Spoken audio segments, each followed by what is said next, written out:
Hello, Grodies, and thanks for tuning in to episode 8 of GROADIO. Before we start our show with Amanda Nauman and Zach Schuster and myself, Bill Scheiken, I want to tell you a little bit about the Wide Angle Podium Network. That's the network that GROADIO is on.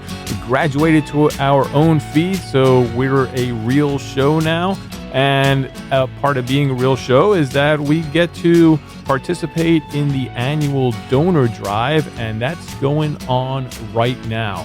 And what that means is that you can go to wideanglepodium.com, you can click on the donate button, and you can become a member of this community. And what that means is that you can contribute either $5, $10, $20, $50 a month. You can choose which amount you want to contribute per month or even on a one-time basis. And then you get to take ownership in what we are trying to achieve with the network. It's similar to NPR or any type of community-based media, and we need your help to make this possible. We already know just from who listens to GROADIO and who listens to all of the other shows, there are thousands of you out there, tens of thousands of you out there.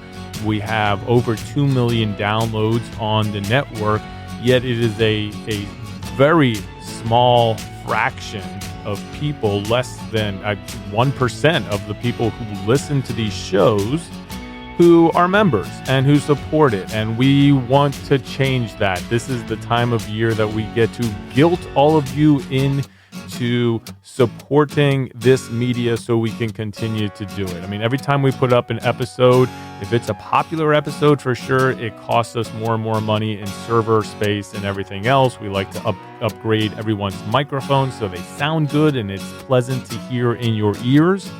And these things cost money, so we need your help to do that. We want to keep advertising down on the shows and just get right to the content. And then every once in a while, you have to listen to me drone on about the donor drive. But it's just once a year, and that's going on right now. So wideanglepodium.com. Click on the donate button, and while you're there, check out the other shows that we have available. The Gravel Lot is a great show. They have Ian Mullins. They're talking to him this week. The Slow Ride Podcast, one of my favorite shows. You know, even if you don't like road racing, check it out. These guys are super funny. It's always an entertaining show, and you get to sort of be involved in the three characters who run it in their lives and their kind of special take on cycling. Consummate Athlete Podcast, the other end of the spectrum. You're going to get the best information on training and just hear from interesting people inside and outside of the cycling community. It's one of those podcasts that I think that you get a ton out of, and gosh, it's free except for becoming a member and donating like we're trying to get you to do right now. If you like Cyclocross Bike Shop CX, amazing shows. Scott, Mr. David Palin are going to take apart your bike for you, put it back together even better, and they branch out from there as well. Scott had a great show this week with Neil Mansfield from the Crosscat.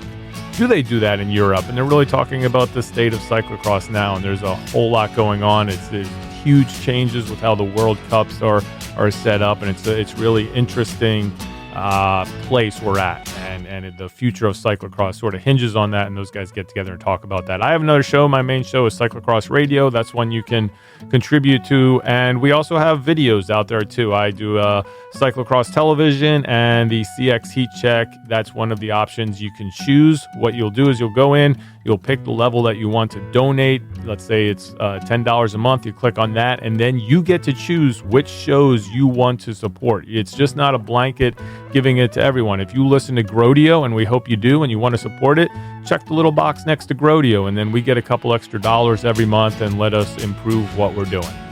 So, wideanglepodium.com, click on the donate button. We're going to talk about Grinduro and tech and some other great stuff in the gravel world.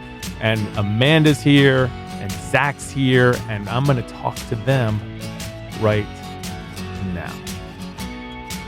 All right, welcome back to GROADIO. I need a better start than that. Welcome back is not the way that we need to do this. So we're going to have a little brainstorm session on how it is that we are opening up this show. The typical podcast is just welcoming people. Hello and welcome seems to be very popular in a lot of podcasts. So that's the homework for you too, or even for you all at home to give us some ideas on what this opening should be, or maybe it'll just come organically. I'm leaving that to Zach to come up with an organic opening. Okay. That being said, this is episode 8. Did I get that right, Zach? Yes, we're episode 8. Episode 8 of GROADIO. Once again, here with Amanda Nauman and also Zach Schuster. And we are talking about Grinduro today and then talking about some tech stuff. And that's all I've been told from there. Zach. Yeah, it's a very loose. It's a living document. The outline for this episode. It's a living document. So who knows what'll come up as we progress through our show here. So yeah, we'll see what happens. I think we should start with Grinduro. And am I okay? First off, and Amanda, you are our appointed of the three of us, our Grinduro expert. She is like, what? Uh-oh. And first question. Am I pronouncing it correctly? I think I'm pronouncing it incorrectly. Should it be grind? Is it more of a Grinduro or is it a Grinduro? From what I've heard both, but I've heard Grinduro more. I just don't like the way that sounds, so I've always said Grinduro. I like Grinduro. So. It sounds more sophisticated. Yeah, I've heard Grinduro when I've heard people talk about it, like an emphasis on the. But is it an emphasis on the grind or is it an emphasis on the duro? Right, like the Grinduro is emphasizing, I don't know, the gnarly gravel aspect. Maybe versus because it sounds too enduro. If you say Grinduro, I think that's why I was pronouncing it. But but then the grin, you get like the N, like it's like enduro with a grind, like it's not Induro.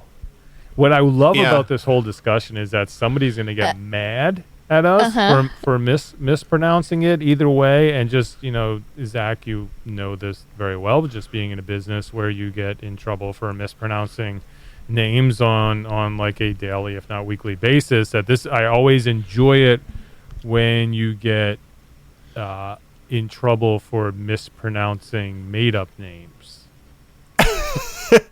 It's like when you misspell like Hebrew or Chinese words in English, and you're like, well, those are just they're not really they're not the right characters anyway. You can't misspell it. So I look forward to that.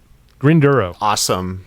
That's at CX Hairs on Twitter. Yeah, absolutely. At CX Hairs. Come at me. Or just at me. Don't even have to come. Just at me. You just have to add them. So Amanda, tell us about Grinduro. So I mean, essentially it's a 4-race series. First of all, I don't know if you guys knew that, but they have 4 races on different parts of the world. The first one, July, is in Scotland. In August, they had one in Canada. I think we had some cyclocross boys doing that one. In September, this past weekend, was the one in California, and then October they have one in Japan, which is pretty cool. So I think my only expertise here is I know the guy who is like the head marketing person helping put these events on. He was the one who was the event promoter of the Dirty Reaver in the UK, which was on the border of Scotland. So he was kind of an expert in that area. He was the one that put on the first Grinduro Scotland. And I think that was the first event that kind of spread it from California into a different part of the world and put that style of racing and trying to turn it into an actual series, which is cool. So he reached out to me last year and tried to get me to like commit to doing the full, all 4 races around the world sort of thing. And I was like, I just don't have the money for that. So I think that that's their goal, though, is to make it some sort of series that people would actually go to all 4 of these events. I'd be curious to see at the end of the one this month in Japan, how many people actually put all 4 on their calendar and were able to make it to them. But I think it's pretty cool that they committed to doing that, which is awesome. They know that they have a formula that works. Emphasizes party, also emphasizes the racing aspect of it, and the birth of it was in California, and so it was this past weekend. And from what I can tell in the results and some of the pictures that I saw, it seemed like a serious party. But yeah, I don't know if you guys saw the results, but I'm kind of mad that nobody told me so many cyclocross racers were going. It was like, apparently this was like the fourth stop in our like unofficial cyclocross national series this year. I was like, why Courtney McFadden was I was so confused when I went through the results. Yeah, you, I don't know. You need to talk to whomever makes your schedule. Yeah. There was that off week on the cross schedule, and apparently it was, everybody was going to go to California. See, you told me that when we were talking about cyclocross that there was no, sort of secret group listserv for all of the top cyclocross racers to figure out which races are going to. I suspect there may be, Amanda. I think there is, and I'm not on it. Exactly. Yeah, you might need to ask around Tent City at the next race you're at. Just be like, hey, so I heard this thing. I heard about a list. Yeah, Courtney, what's going on? Yeah. What can you tell me about this? Should we jump into results first? I mean, since we kind of tipped our hand in that direction, or. Yeah, go for it. Your results master. Okay. So we'll do the wide angle podium. And so basically it was 4 sections, and I'm reading our own story about it because my boss wrote this, but it sounds like they had to change up some of the segments due to wildfires that were going on, and so they had a couple different things. One was kind of a dirt kind of time trial almost. They had one that was a gravel road descent, another one that was more single tracky. So it sounds like a good mix of segments, and you're timed on 4 of them, and that's your overall time. So in 5th place for the women, we had Maud Farrell. In 4th place, Mariah Wilson. 3rd place, Caitlin Bernstein, familiar name for the cross folks. In 2nd place, Kate Courtney. Whoa. What? Yeah. And in 1st, probably no surprise here, Katarina Nash. Yeah. She does everything. Well, she had that secret enduro training, doing an EWS event earlier in the year. She was primed for this. God, she can do it all, huh? Yeah. So it looks like Kate Courtney beat her on the time trial so-called segment, but Katarina had a better time than Courtney on the other 3. So the question I wanted to pose is, if I don't know how it's going to play out. I don't know how Grinduro is going to work in the final GROADIO power rankings, but could Katarina Nash be the first rider to ever appear on the top of 3 different power rankings in one season? Very possible. She could. I mean, this is technically on your shoulders because it's the women's rankings. Oh, it's on yours too. Your number's going. I don't know what's going to happen with the algorithm. That's what I was going to say. It's not on either of your shoulders. It's math and science that's going to take care of it. Oh yes, sorry. But right. So it's October 1st, and as we sit here, Katka is on top of the CX Heat Check power rankings. Really, the most important and powerful power rankings in cycling right now, and perhaps ever. She stole that leader's jersey from Magali Rochette. So how long till you have a leader's jersey for that, Bill? It was something I was seriously thinking about. Leader's jerseys, championship belt, something. Need something. Okay. But yeah, so I think she was on top of one of your rankings too from the mountain bike heat checks, the MTB heat checks as well. So, I mean, I don't know if that's quite like the same level of accomplishment as, say, a Pauline Ferrand-Prévot, like winning 3 world championships, but it's got to be like within at least like an order of magnitude of accomplishment, correct? Oh, for sure. It's a close second. So we mentioned other cyclocross people. We had Courtney McFadden. She finished 6th. Sarah Sturm finished 8th. Meredith Miller finished 10th. Carolyn Nolan 11th. Amby Rockwell was in there as well. She finished 12th. Laura King raced. She finished 15th. There was some raced. Leslie Etheridge in there. She's gonna be racing. Yeah, Leslie. Next weekend. So yeah. Oh yeah. So yeah, there was some cross ladies throwing down there. Yeah, pretty awesome. Yeah, and I'm looking at these timed segments, and they are rather short. I didn't realize they were that short of segments, which is interesting. I mean, I'm sure there's a lot more riding involved, but the timed segments that they took were small. And I knew Katarina and Kate were doing the race this weekend, and when I checked Kate Courtney's Instagram on Monday, I was like, well, she probably didn't win because she didn't post about winning anything. She just posted about riding around in that area. And I was like, oh, I mean, you could at least say that you got second or something. It doesn't have to be that, if you win, you post about it. I was kind of bummed about that, but cool that she got second. I mean, obviously Katarina's on some good form right now. And if we had some sort of Omnium Queen of the Dirt rankings, Katarina's definitely on the top of the list right now. I will say this, and maybe this should go into our tech if we're talking about bikes, but since we're talking about Kate, Brad Copeland, her mechanic, on his Instagram feed today just posted a picture of her new gravel bike. Oh. Really? So, just a little shot across the bow to the gravel racers out there. Oh, interesting. Well, so that's Amanda, maybe you covered this and I missed it, but are you required to ride? Can you ride whatever you want for Grinduro? Yeah. Okay. Yeah, a lot of people are on mountain bikes. Oh, okay. And is that what Kate Courtney rode? Or was this gravel bike ridden at... it doesn't look like it... I don't know. I think she rode her mountain bike. Yeah, I would bet she rode her mountain bike. Yeah, she rode her mountain bike.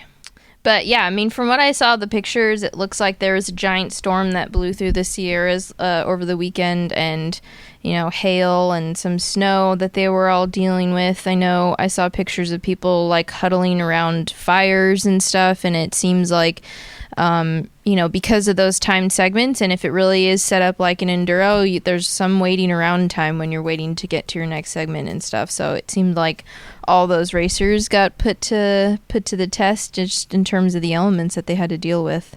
But it looked like a lot of fun. Sorry, I'm still looking at Kate Courtney's new gravel bike. I'm trying to figure. Well, they everything is the Scott Addict. But in that post, he hashtagged Addict CX, but it looks like it's an Addict RC. It's the blurring of the lines between bikes. I think they have the one is the gravel bike and the other is their cyclocross bike. And it has the same paint scheme as our friend Vinny Opie that we did a bike profile of. So the sparkle, it has sparkles. Mm-hmm. Of course it does. Yeah. Yeah. All right, well, we're skipping ahead there. We're right. skipping ahead to the cyclocross / gravel / whatever bikes in competition. We gotta finish off on the. You're the one that's supposed to be keeping me in line, Zach. It's not supposed to be working. I know. I'm failing. Around. Well, hey, Amanda, I have a question for you. Obviously the descending is important in this. To what extent, you've done mountain biking, you've done gravel, you've done cross. To what extent do you think descending skills carry over? Do you think maybe a roadie would have advantage on descending because they're usually batshit crazy? Do you think a dirt rider? What are your thoughts on kind of this type of race, kind of who it favors? Oh, I mean, it definitely favors somebody who can handle technical trails, I think. Okay. Yeah, because it's not.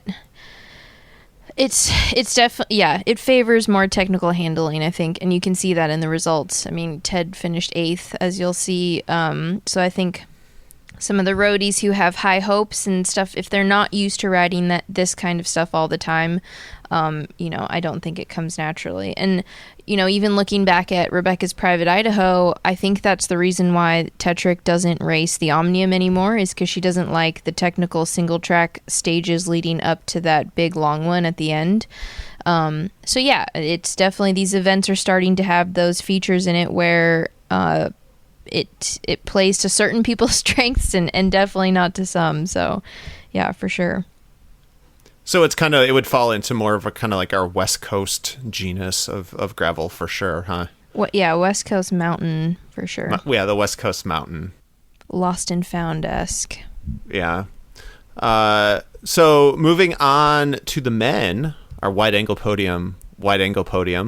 In fifth, we had Dylan Stuckel.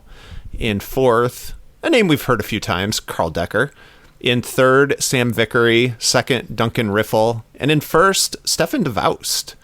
Haven't heard, he's been rocking the mountain bike. Haven't really heard his name. He finished second in collegiate Nats in Reno. But he jumps into some cross races from time to time. We had some other cross racers. The Kid. How long is Cody Kaiser going to be the Kid? Does he just get to keep that forever?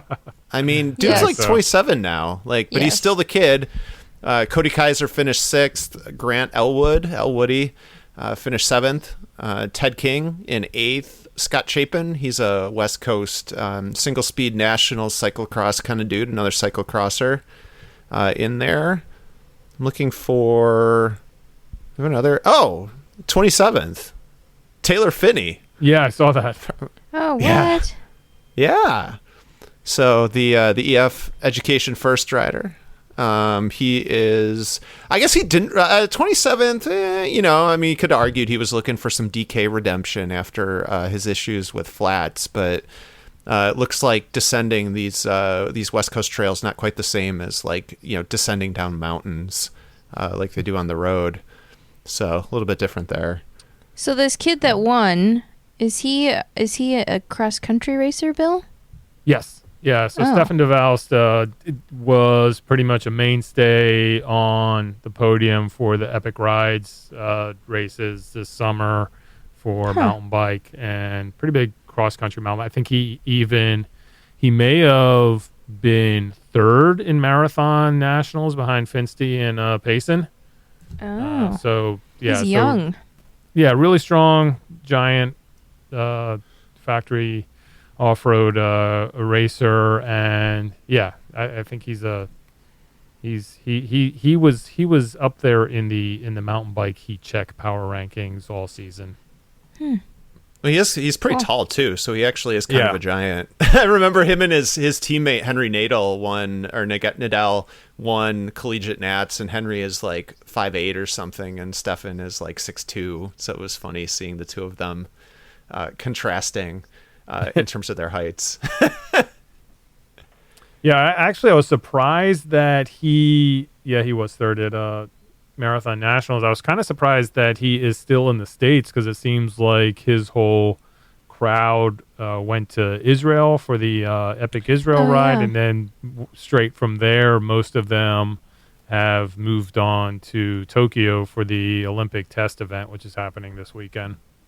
Oh, he's registered for Fayette Cross. What? Yeah, really? I was nice. just about to say, if he races cross in Arkansas, he could be the king of the dirt for our freaking Omnium right now, and he's registered as of today. That is awesome. That's fantastic. That's really great to hear. Oh man. So with him, I don't want to move over there, but there are a couple Epic Ride alums who are racing in that race, which is going to be really fun. I think it's going to mix it up with some non-traditional cross racers in there. Yeah, I mean, it was. I was strongly considering trying to do like the race and coverage Omnium, because the Oz Trails Epic Ride is the next week, right? Correct. Yeah. Yeah, so I was like, I could get in a car and just take all of the bikes and go down there. And it wasn't able to make it work, but I could see why some of these folks are doing that, and that's really cool. Yeah, that was one of those that really bummed me out, because now I'm going to be the one to go off on a tangent, but it's just that what we're seeing scheduling, it was great that Grinduro was on kind of an off week for cyclocross. Can we say that we're in cyclocross season now? Is that okay to say? I think we're officially Absolutely. in cyclocross Yes. season. Yes. So you're still having, you had this event that thankfully, was on a week where no one was racing, so you can do it. We have this brand new mountain bike stage race that was announced today, which I was like, oh, this is awesome. Then I look at the dates, and it's, the last week in September, which is like World Cup cyclocross stuff. So people are going to be pulled away from there. We have a $50,000 mountain bike stage race popping up. And that's the one thing, even with this gravel, and I love it, and I love that all these big events are happening. But man, this year is just getting smaller and smaller. I think actually about gravel, I think it was you were on the thread, Amanda, with Dave Pryor, just talking about, because that's something we can talk about, just with the Mid-Atlantic gravel races that are on top of cross races coming up, is that we just need more weekends at this point. There aren't enough weekends in the year for all of these cool events, which is, kind of a double-edged sword. Yeah, I'm going through the list right now, though. I mean, it is cool that there are quite a few mountain bikers that are going to do Fayette Cross, even though I think more probably would have done it if it had been the weekend after, because then they're not worried about, getting hurt or something leading up to the Epic Ride event. But yeah, it's cool that there's some crossover here. That's going to be fun. Yeah, just looking at like Fernando Riveros' guy, CZ Racing, who is out there for every Epic Rise, and then it's pretty awesome to see Stefan Devalist out there as well. So that's going to be fun. Cool, yeah. Fernando was one of the ringers during the ill-fated U.S. Cup CX series. His team had him race those races, and it was like, who is this guy who is finishing fourth at a cyclocross race? So it was cool to see, the level of talent that he has. And, I mean, it's cool to see whatever it takes to kind of have those crossovers. As we talk about gravel, seeing the crossovers where they occur. Yep, for sure. All right. Anybody else we need to talk about here in the Grinduro race? Just looking down the any more Taylor Finney-esque surprises? I don't think so. I think that was the biggest. Yeah. I do like how this Cannondale concept team was basically, we're out here for the party, and their guys ended the the three bottom. Yeah. Yeah, it looks like a fun event. And what was it supposed to be? Star-crossed this past weekend, I think? Correct. Right. Yeah, so it was fun that opened up. And I guess, ladies, let me know next time you guys all decide to go have a party instead of race. We don't want to give Amanda a complex here. I don't know. You need to get started on the secret list to start coordinating schedules and all that. All it takes is one person to start it. So that's it. get the ball rolling, and we'll make sure for the rare cyclocross off weeks that we have places for people to go race. Hey, look, Fayette Cross, getting more people in the elite races and some of the Masters races. So it can happen. Just pick your events and go. All right, what are we doing next here? I think we were gonna do unveil maybe our first tech coverage on GROADIO. Is this our first foray into covering tech? I think it might be. Other than my dumb questions about bikes, I think so, for sure. Yeah. So I mean, it's been well established, right? Like Bill and I are not the biggest tech people, but I think from my perspective, working at Cyclocross Magazine, I think one thing that's been super fun about gravel racing is that, I mean, if we're being honest, that's where the industry is putting a lot of its efforts right now. There's still a lot of uncertainty about what a gravel bike is. There's different kinds of gravel bikes. You have your all-road bike, you have your gravel bike, you have your Amanda's sponsor company, your full suspension gravel bike, your magic carpet rides that are coming down the pike. So it's been interesting, certainly from a tech standpoint. But one thing that we noticed, we're gonna do a crossover, a GROADIO cyclocross radio crossover kind of thing. We had gravel bikes making quite a few appearances at the recent U.S. World Cups, including winning a gravel race, or winning a World Cup, not winning a gravel race. That race was anything but a gravel race. So Katerina Nash on the Cliff Pro team is on the Orbea Terra, and so she won a World Cup on a gravel bike. What do you guys think about that?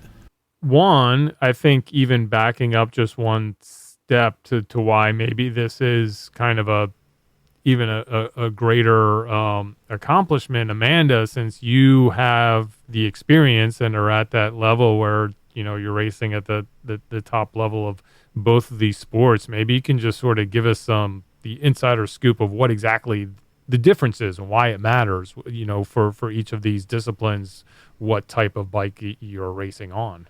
Yeah, I mean that opens up a can of worms. I think where I'll start with that is that I am frustrated that the bike industry is kind of floating towards, oh, well, we can just have one bike to do it all. And I think anybody who races cross and is put on a gravel bike to do the same thing, the same kind of course on a bike that the geometry is just a little bit off because it's designed around comfort more than speed, there's a lot of frustration that comes with it. And I have 2 different bikes. I ride for a company that makes 2 different bikes, and just recently this fall decided to cancel completely their cross bike.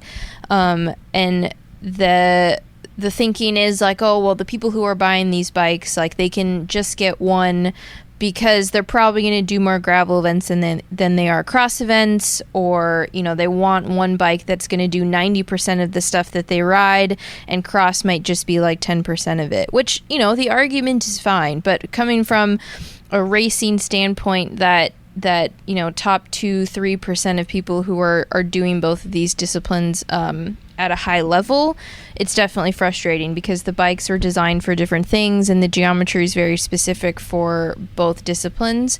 So yeah, I mean, I have the luxury of having been able to ride both bikes that have different geometries for this stuff. And I think the best way that I can describe it in layman's terms is just one feels more snappy than the other, and the bottom bracket is lower on a gravel bike. So then you're like coming into questions about clearance and mud and hopping barriers, your chain ring's a little bit closer to the ground. All these things start coming into play, which, you know, to the normal person, they're like, oh yeah, well, whatever, that doesn't apply to me. But to the people who are racing, you know, to Katarina, to some of these other people who are racing cross on gravel bikes, I'm sure there's, you know, a little bit that they're losing from it. So, yeah, that's my take on it. I'm not too happy about it. The bikes were designed for different things, but do I understand from a business standpoint why it's happening this way? Yeah. Well, I think to me what's interesting is, if I'm correct, it seems like an inversion of kind of what used to be done. Because I feel like when I started racing cross in 2013, like I have a bike from that era, and it has that wide tire clearance, you know, it has the ability, it was like, oh, get a cross bike, it's your do-it-all bike, you know, it was like, oh, you take your cross bike out to do gravel during the off season, you use it for racing, and it seems like that works to me. And I think we've also seen other bikes, like say the Cannondale Super X, we've seen Win Dirty Kanza, you know, have a ride that people can use for those long gravel races. The Kona Jake series is another one, but the gravel bikes for cross, I think there's more like the ability to use a cross bike for gravel is higher than, like, especially with like the wide wheelbase and the slack front, to try cornering in tight corners and stuff with a gravel bike racing for cross. So it seems like, I don't know, I'd rather go back 8 years, right, like to kind of how it used to be versus kind of what you're seeing. And what we're seeing in terms of how these bikes are divided, Pivot with the Vault, another bike that's being used for cyclocross, they completely redesigned it. I mean, they basically made it a gravel bike this time, the newest model that they unveiled right after Dirty Kanza, and the Pivot Maxxis team is riding that. So I don't know. It just, right? Like, it seems like that's the kind of how the trends are going, and it's the opposite of maybe where we were 6 or 7 years ago.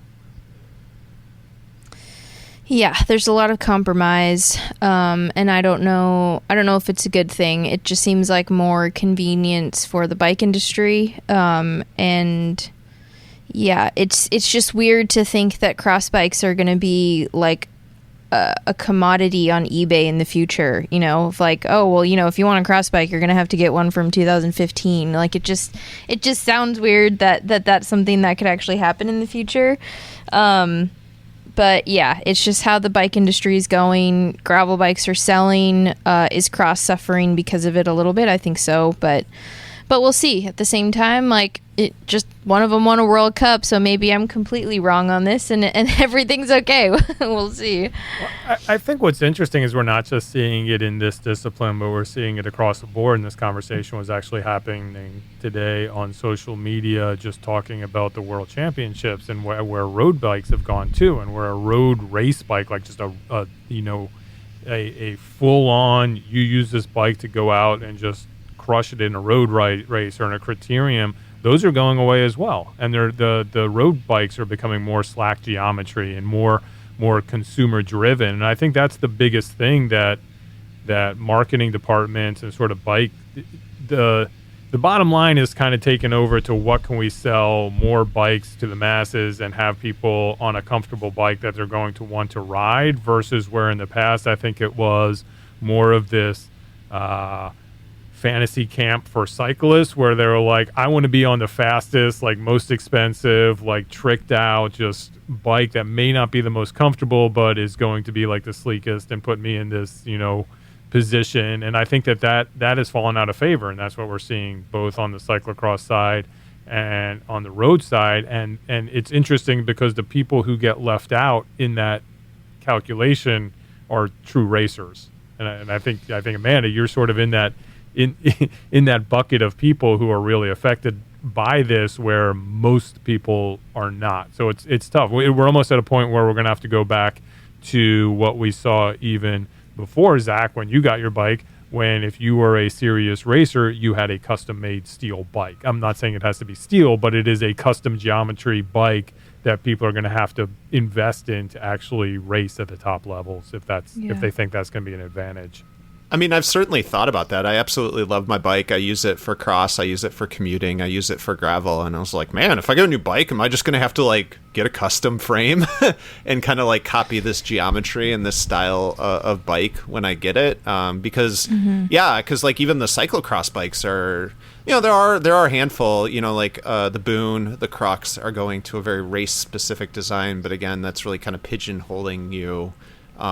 That's a select few, where most other companies, it seems like, are going, the multi, which is, like those companies are almost unique, right? Where with Trek, you have the Boone and you have the Checkpoint, and they two totally different things, and they're unabashed about it. With Specialized, you have the Crux and the Diverge, and they're pretty unabashed about. Ridley still has just straight up cross bikes. And I think it's kind of crazy because we were at a point where before, everyone, if you're racing cyclocross, and maybe this is just where cyclocross is that you had two bikes, right? You had your A bike and your B bike, and now we're like, okay, well, you can just have this one bike and you can use it for this type of racing, and then you can also use it for this type of racing too. So it is kind of, I don't know, it is kind of really interesting how the specificity is going away, and maybe that'll change how the sport is ridden. But even I think we saw in the World Cups with Newhouse, right, with the BMC bike, that's also a gravel bike. Joris. Mm-hmm. Yeah, we don't really see that much. I mean, I haven't seen their gravel bike yet, so I'm actually not even familiar with it. It is. Somebody was like, that's a rebadged bike, and I'm like, no, it's not really. It's I forgot the name now. Oh. There's like the Team Machine. Is it the Gravel Machine? The Grav Machine? I have a question. Is the Donnelly team riding, like, is there a cross bike and a gravel bike? Yes, that's a good point. So they went with both, because they actually talked about doing a do it all bike during the production of it. And I know talking to Lancey Pants, Lance Haydet, he kind of had some input in terms of what they were doing, and I think they kind of were going towards one bike, and they were just like, we can't, no, like, we're not doing this. And so they did a gravel bike and they did a cross bike, and they were just like, Lance has been like, I couldn't imagine like racing cross on the gravel bike, but this cross bike is like, pretty dialed. So they did both. And that's kind of what I was getting at, is I feel like the people who understand racing and are playing to that crowd of people who want the best for both, that's the answer. But if you're trying to water it down for the masses, then you get what's going on with some of these other companies, which is interesting. But I used to work at Felt Bicycles back in the day out of college, and I was the project manager in their engineering department. And at the time, that was when the Felt was sponsoring the Garmin Slipstream team, and it was amazing to me how much custom stuff that team got. In my head, it was like, oh no, everybody's riding like the stuff that the Garmin's team riding, but it was like all of those racers had custom carbon layups and like custom stems and all this stuff that was very specific to what they needed as a racer. And it's almost, I see that evolution happening maybe with cross in the future, whereas like all these people who are racing, like it's just going to be all very specific stuff for people who, you know, need that exact edge to be a racer, not just like trying to race on a gravel bike. I need to interject here for a second, just for the people who are calling me an idiot, and rightfully so. Listening to this, when I said BMC, that was in my head. What I really meant was Cervelo. I think it was the red and white when they used to be on the road that got me confused, and the Aspero, and that's what Eurus Newhouse. And I know that's why Zach was giving me this blank look, like, what are you talking about? But that's what I was thinking about, was the Aspero. Okay. Their gravel bike. Yeah, which is their gravel bike that he's racing this year. Gotcha. Interesting. Okay. Because Sunweb being a Cervelo team. Huh. Interesting. Oh, that's right. Oh, that's so interesting. Yeah, I mean, that Cervelo bike, I've seen one at Shimano, and it actually has a UCI legal sticker on it. Yeah. They went as far as getting the friggin' UCI sticker for it. But I mean, I think if we're being honest, I think, you know, this direction that we're seeing fits into that discussion, Bill, especially that we talked about, and the state of cyclocross. And I guess, Amanda, we've also had that discussion, the state of cyclocross and where we're at. And, you know, you have fewer people that are racing cross, especially racing cross specifically, whereas gravel is booming, and that's where all the money and effort is going. And so I guess it's not really too surprising. From an industry standpoint, right? Like, you know, designing a cyclocross race bike, you're targeting a small, you know, passionate for sure, but definitely a niche, whereas you have more and more people, you know, riding gravel bikes. I mean, here in Trekville, in Wisconsin, I see checkpoints all over the place now. You know, people are just picking it up and say using a Trek checkpoint instead of getting a road bike even, you know? So you're just seeing people going in that direction and wanting that kind of versatility, whereas maybe before, when cross was on the ascendancy, people wanted that versatility, like, oh, I have a cross bike, but I can also do gravel kind of thing. So I have the answer. This is going to solve all the problems. Bill, this is what you're best at. I love this. I'm going to solve bikes right here. Okay, going off of the Grinduro idea that we already talked about for the first half of this episode, we're going to have a Grinduro type event, yet the time sections, you're going to ride gravel or road sections between cross courses. And then you will have maybe 5 or 6 different cross courses set up, and then you will have one lap timed. So you will ride to the different segment, and then you will be timed on the cross section. Now, maybe you can even switch bikes. Ooh, is this like when they had the red carpet for the time trial where you could switch to a climbing, right? Wasn't there like yeah, the tour this year. I love that. No, I've proposed this idea. We have two here in the race my team hosts. We have 2 cross races about a mile apart, like maybe a mile or 2, and I was like, we should do super duper cross, where like the lap just goes down the street, like we close the street, you know, and that's like you ride the cross course. We used to. There used to be a kind of bandit event in Baltimore like that, where it would be there were like 5 or different parks where we just sort of set up this really quick bandit course, and then you do that, and then you go to a bar, and then you'd go ride to the next one and go to the bar in that neighborhood, and then it was, I think, 4. I'm not sure that actually made it to 4, but yeah. That was the idea anyway. So just building on that. I like it. Well, maybe you could do. I always liked the idea of doing like a mega super, like the Matthew Vanderpool invite, where like you do a road race, a cross race, a mountain bike race. I guess we could throw gravel in there because it's growing, but maybe you could do that where you have to use the same bike for all of the disciplines. Yeah. Kind of like the Fat Tire Crit, right? Like the Fat Tire Crit. Oh, yeah. You have to pick one bike. Yeah, you have to use the same bike that you do the cross-country race on. So could you change? Well, for that one, you can change wheels. That's the one thing you can change tires. I'm sorry, you can change tires. Yeah, I mean, I guess we would probably have to let people do that, wouldn't we? Or that could be even more interesting. It's like, do you run, like, what if it's muddy on the cross course, but like you have to run the same treads for the road? Do you run files? Do you run intermediates? You know, you don't run muds if you have to use them for a road race. I think that could just add like another aspect to it. Can I just say as a quick tangent that my favorite thing about the fat tire, not really fat tire crits, is that, you know, in cyclocross where we have the tire jig, where your tire has to fit within it, it's the opposite tire jig where if your tire fits into the jig, then you have to, then you can't race that because it's not fat enough. Well, that's a segue to another tech question. I know, Amanda, you've kind of gone, Easton has been really kind of moving towards wider gravel tire or gravel wheels and stuff. And I recently received a set of very wide rims for use for cyclocross.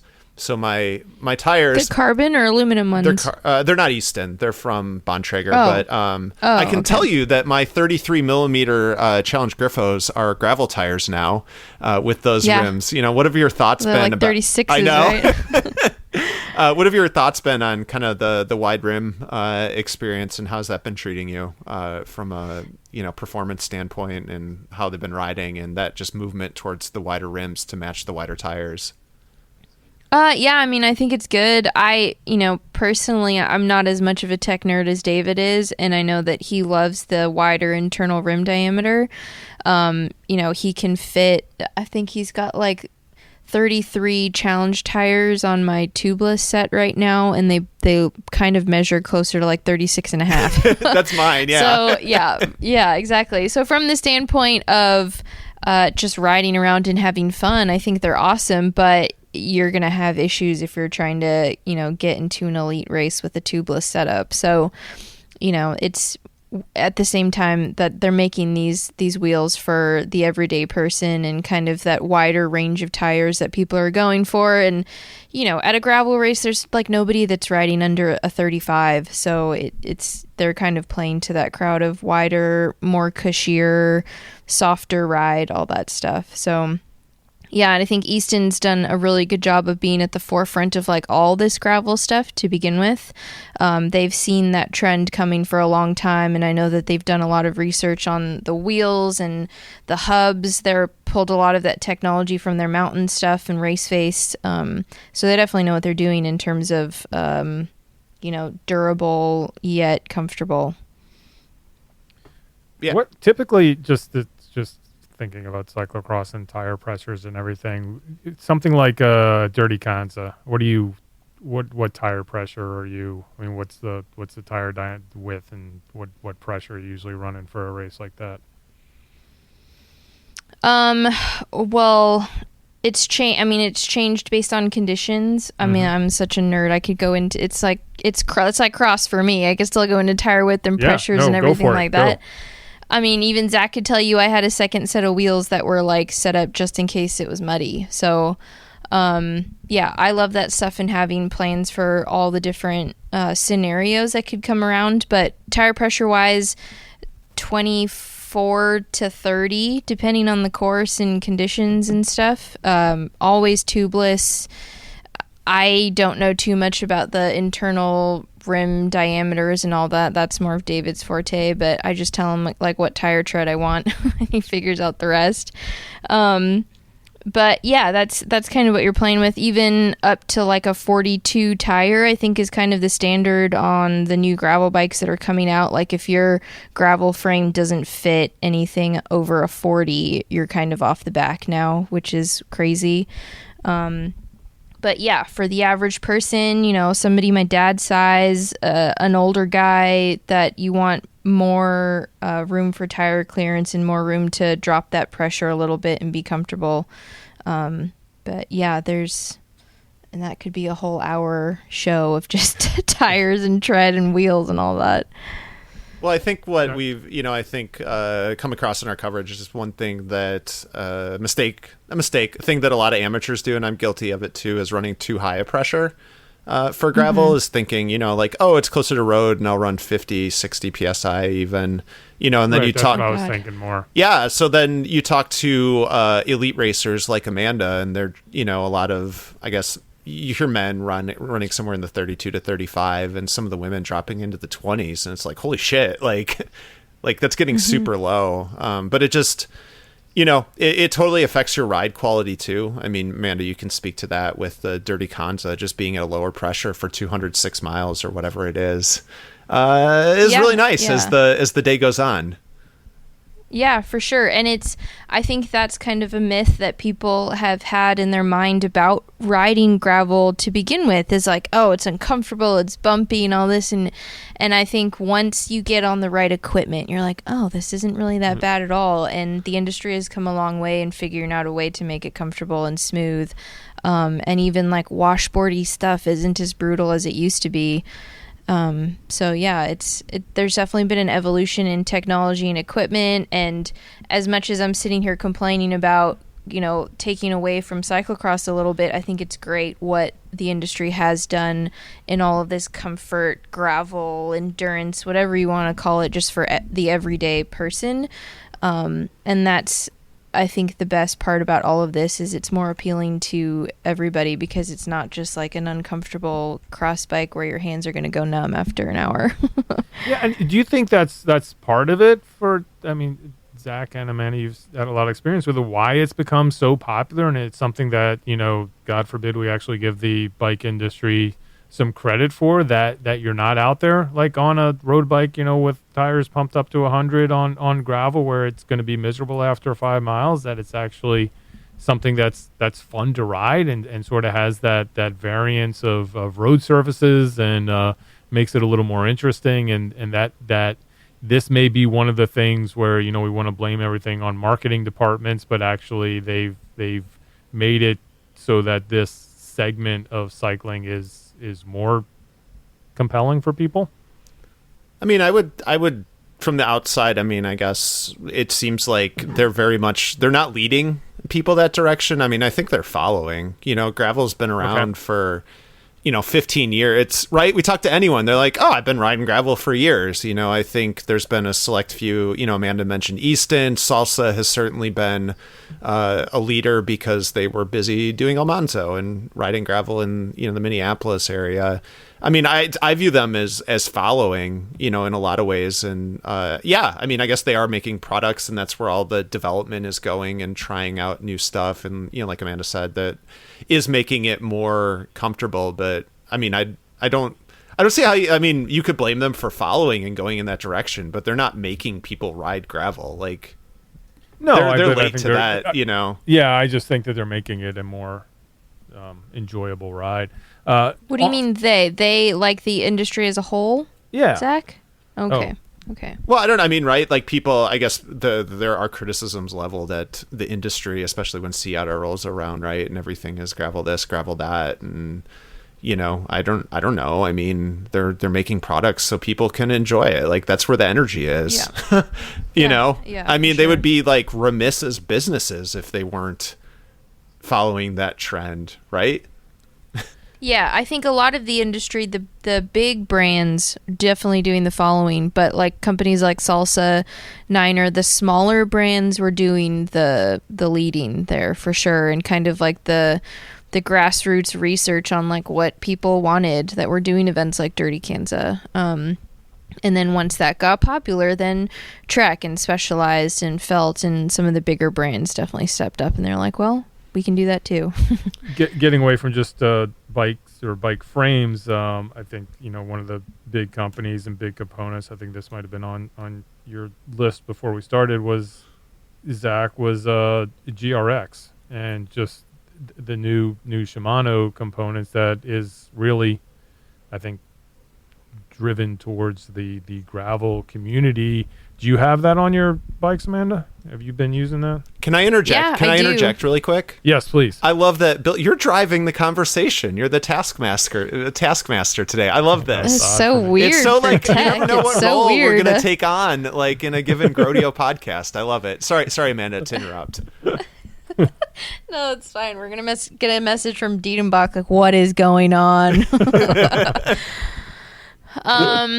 Yes, I do have them on my bike. Shimano is definitely a company, because they're Japanese. They do their homework, and they're not going to jump into something unless they've done a ton of research on making sure it's going to be successful and something that people will actually buy. So I think when Shimano came out and said, we're doing this, I think that's probably when the rest of the industry was like, okay, this is a real thing now.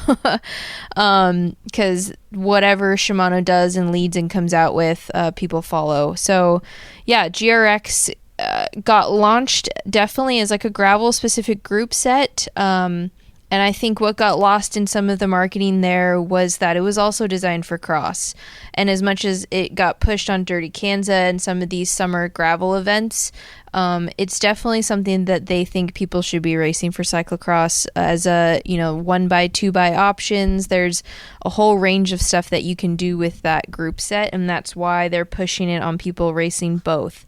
So while we're talking about frames that can do it all, Shimano kind of had the same idea with their components, and they're like, listen, you don't have to use mountain stuff for both of these. We're just going to come up with a group set that's going to do it all for you, whether you're racing for 200 miles or, bleeding out of your eyeballs for 40 minutes. You're going to have some options in this group set. And yeah, I think the fact that they did their homework on it shows you that they're investing in something that's going to be around for a while. The one thing I noticed just from a cross standpoint and just kind of handling the GR, Katarina has it on her bike, so I was just sort of playing around with it, which is kind of funny when I'm on her bikes because they're like, it's like a circus bike.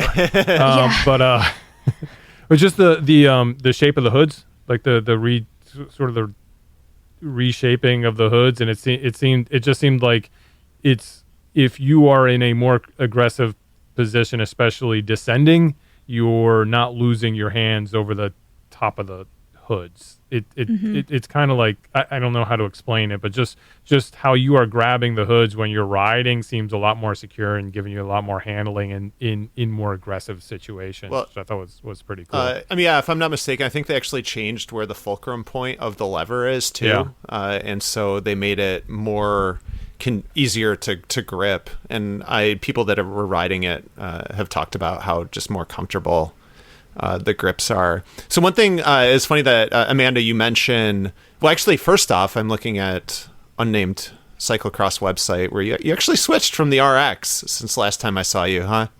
From the Ultegra RX, you went full GRX on your gravel bike? Yeah, as of Jingle Cross. Oh, okay. Wait a sec. Oh, for cross. And wasn't that? I'm confused. Yeah, and wasn't that kind of one of the selling points, that it sort of plays nice with all of the different varieties of Shimano components? Yeah, well, so like the one thing about it, though, they're marketing for cross. The one thing that kind of the drawback for riders that want to ride doubles is they aren't yet offering a cross gearing combo. So you kind of have like this more for the front rings for gravel. They're going to like say a 48-32 as your spread, and kind of the more traditional cyclocross double is going to be a 46-36. So Amanda, are you running a double, and are you using the GRX crank? Like, what are you doing with it?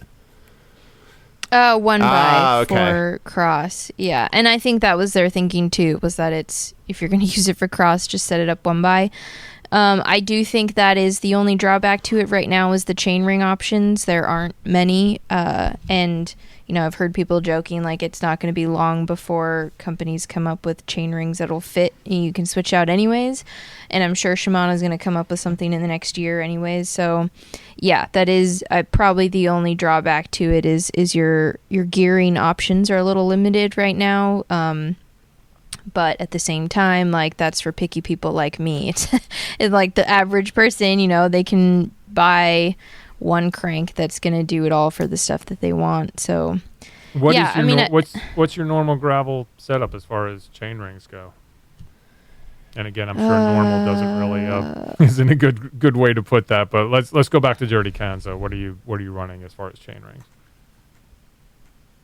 I don't remember off the top of my head. David's gonna kill me. Yeah, I don't remember off the top of my head. I know it's a 2x, but it's on Cyclocross magazine somewhere. She ran a 47:32, so that's Easton specific setup in terms of the gravel rings that they've done. So, I mean, I had this discussion. I think like the route that people are going is kind of a bigger ring with the doubles. So you want something big so you can do a little bit of hammering, but then you're seeing the lower one being a climbier option. So you're seeing 32s and I think even 30s.